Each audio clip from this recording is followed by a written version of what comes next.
Halo semuanya, perkenalkan nama saya Farel Fadil Pratama, mahasiswa aktif Fakultas Hukum Universitas Pasundan.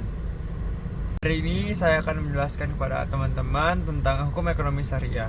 Nah, seperti yang sudah kita tahu, hukum ekonomi yang ada dalam Indonesia ini tidak hanya hukum ekonomi konvensional saja, namun ada juga hukum ekonomi syariah.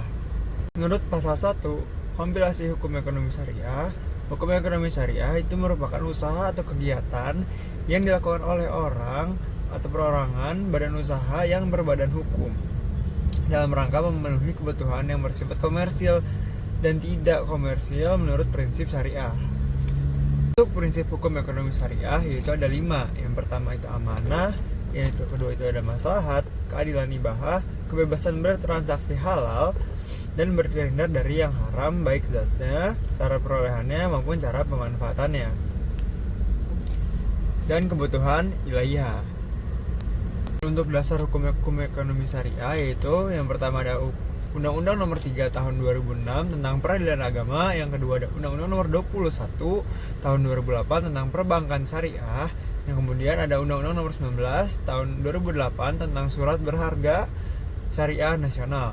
Terus kemudian ada Peraturan Mahkamah Agung Republik Indonesia Nomor 2 Tahun 2008 tentang kompilasi hukum ekonomi syariah. Kemudian ada peraturan dan surat edaran yang diterbitkan untuk mengakomodasi fatwa MUI. Kemudian apa sih pengaruh perkembangan hukum ekonomi syariah? Yang pertama itu pengaruh terhadap peraturan undang-undangan. Yang kedua pengaruh terhadap lembaga keuangan. Yang ketiga peningkatan kepatuhan. Yang keempat pengaruh pada pendidikan umum. Yang kelima ada terhadap masyarakat. Yang keenam hubungan dengan hukum positif di Indonesia. Kemudian untuk perkembangan yang lainnya itu ada perkembangan struktur hukum ekonomi syariah.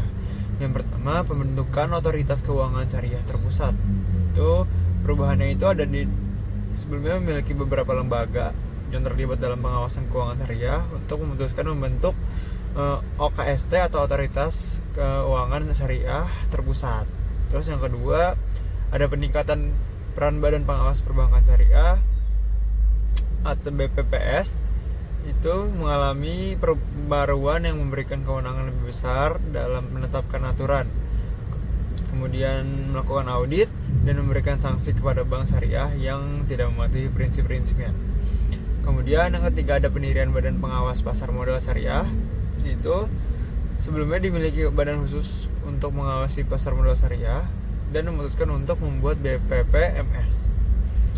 Yang keempat ada penyempurnaan sistem pengadilan ekonomi syariah, yaitu sistem pengadilan ekonomi syariah dengan menambahkan lebih banyak hakim yang memiliki pemahaman mendalam tentang hukum ekonomi syariah. Cukup sekian dari saya, kurang lebih mohon maaf. Wassalamualaikum warahmatullahi wabarakatuh.